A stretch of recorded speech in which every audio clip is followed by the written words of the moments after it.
Hey everybody, Economic Ninja here. I hope you're doing well. I want to talk to you about how fast the world is changing and we're moving into the electric age. I just saw a story and I want to share that with you right here.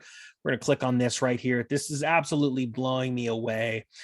It says, and this is out of Electrek. I will link the story below. We're just going to go over it a little bit and give you an idea of how big this is. When we're talking about investing and the new trends, 13 battery gigafactories coming to the US by 2025, literally within 3 years, ushering in a new era of US battery production. Now, everybody knows this is a famous, the Gigafactory from Tesla.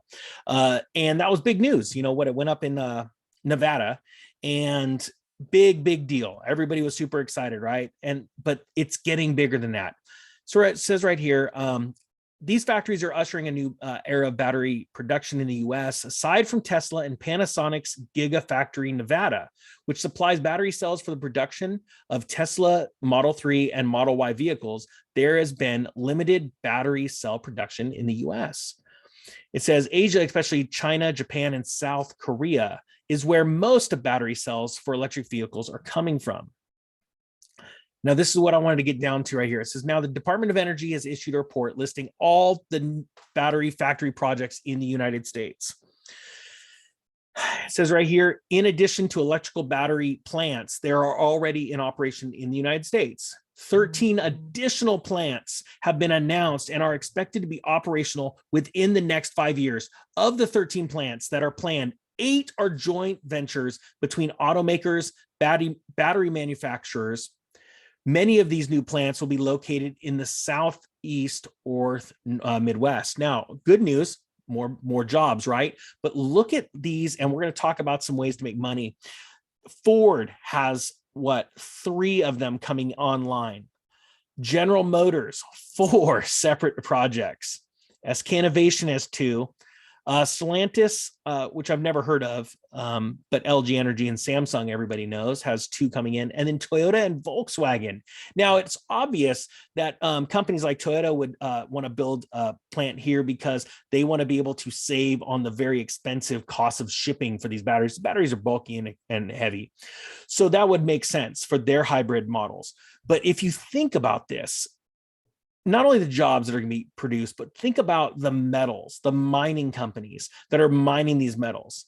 You know, it's one thing that we need X amount of metals to come out of the ground, rare earths or anything from cobalt to copper to zinc, anything that's used in battery production based on today's needs, today's usage. Well, there's only so many plants making these batteries. Now you've got all of these plants making batteries by the end of 2026, which means they're going to all want more and more metals. Guys, this is a revolution. I think it's incredible time to be an investor, incredible time to be alive. We are literally seeing this transition from gas, diesel to electric. Now, trust me, I don't like that. I drive an awesome diesel truck. I love it, but you can't deny the money that could be made in the future. And that's why we want to start looking at these mining companies very specifically, not diving into them right now, but looking at them and positioning yourself, getting ready for those dips, learning who the management teams are, the geologists, because this kind of stuff is going to make them very valuable in the future.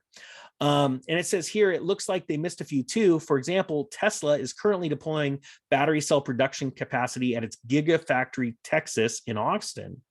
And it could become one of the biggest battery cell factories in the world with a planned capacity of over 100 gigawatts an hour. Now, here's the question, or here's the point I want to make. Right now, Tesla paved the way. We all get it. Tesla really pushed out the all-electric car. But I'm going to tell you right now, you need to be watching, because these big boys, they're used to being big and they've got plans.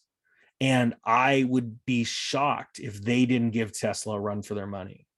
So anyway, with that being said, I thank you so much for checking me out, checking out the Economic Ninja. If you haven't subscribed, if you consider subscribing, that'd be awesome.